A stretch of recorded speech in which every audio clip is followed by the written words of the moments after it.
بسم اللہ الرحمن الرحیم۔ السلام علیکم۔ امید ہے آپ سب خیریت سے ہوں گے۔ ایک مچھلی اگر اتھری ہو تو وہ اپنی اچھل کود سے پانی کو گدلا کر دیتی ہے۔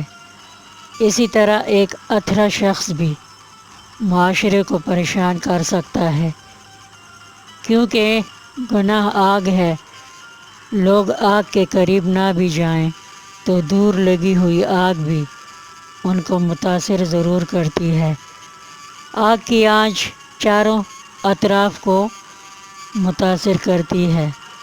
اسی طرح گناہ گار لوگ بے سکون ہوتے ہیں تو ماحول کو بے سکون کرنے کے لیے صرف ان کا وجود ہی کافی ہوتا ہے۔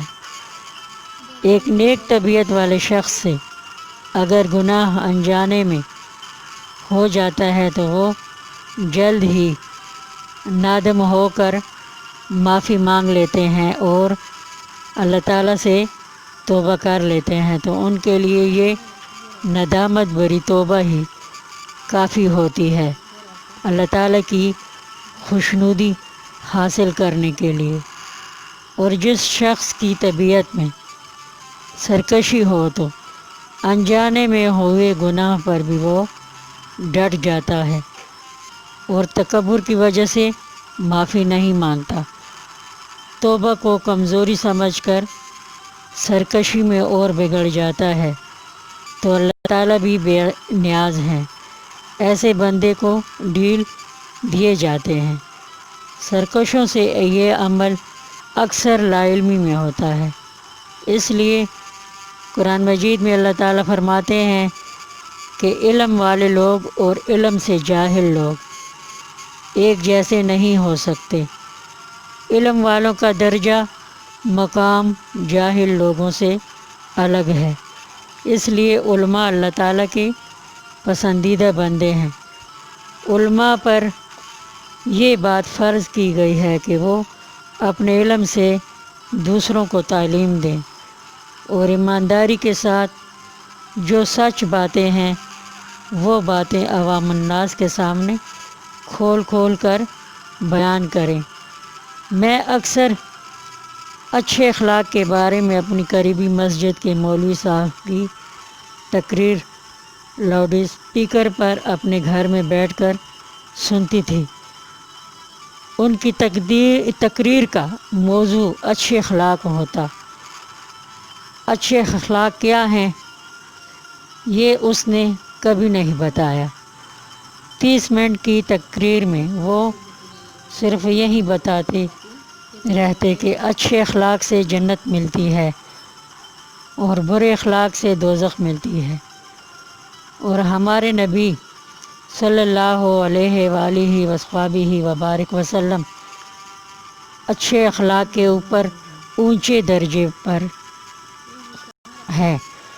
آپ صلی اللہ علیہ وآلہ وصحبہ وبارک وسلم اچھے اخلاق کا اعلیٰ نمونہ ہے۔ ایک دن مجھ سے رہا نہ گیا تو میں نے اپنے شوہر کے ذریعے اسے کہلا بھیجا کہ اچھے اخلاق کیا ہیں؟ مولوی صاحب یہ بھی تو بتائیں لوگوں کو۔ روزانہ اچھے اخلاق پر تقریریں کرتے ہیں، ان سے کچھ حاصل نہیں ہوتا۔ عوام الناس کو کھل کر بتاؤ کہ اچھے اخلاق کیا ہیں، جن پر عمل کر کے ان کو جنت ملے گی۔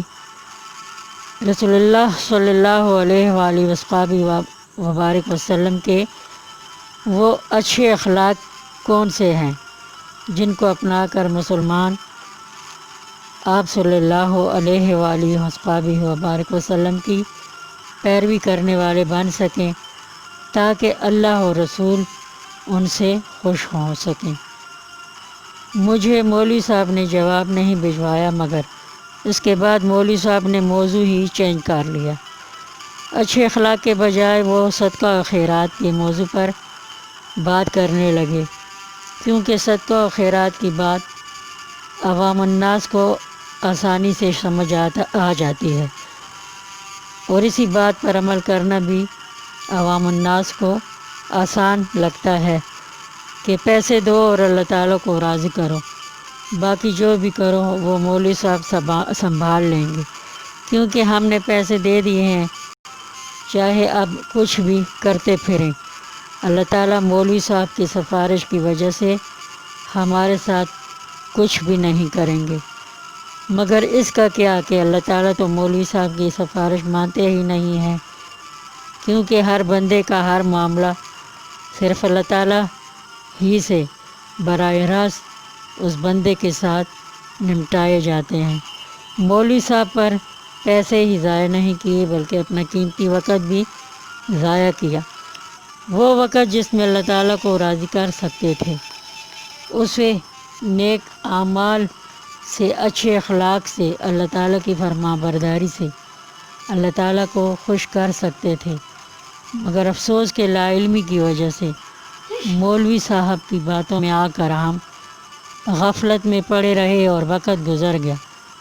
صدقہ و خیرات بھی نیک اعمال میں سے ایک نیک عمل ہے، مگر اس معاملے میں عوام الناس کی سوچ غلط ہے کہ صرف صدقہ و خیرات کی وجہ سے ہی وہ ہر نیک کام سے مبرہ ہو گئے اور بچ گئے ہیں، مگر نہیں بچ سکتے، کیونکہ یہ بات مولوی صاحبان نے پھیلائی ہے کہ صدقہ و خیرات سے زیادہ ضروری کچھ نہیں ہے۔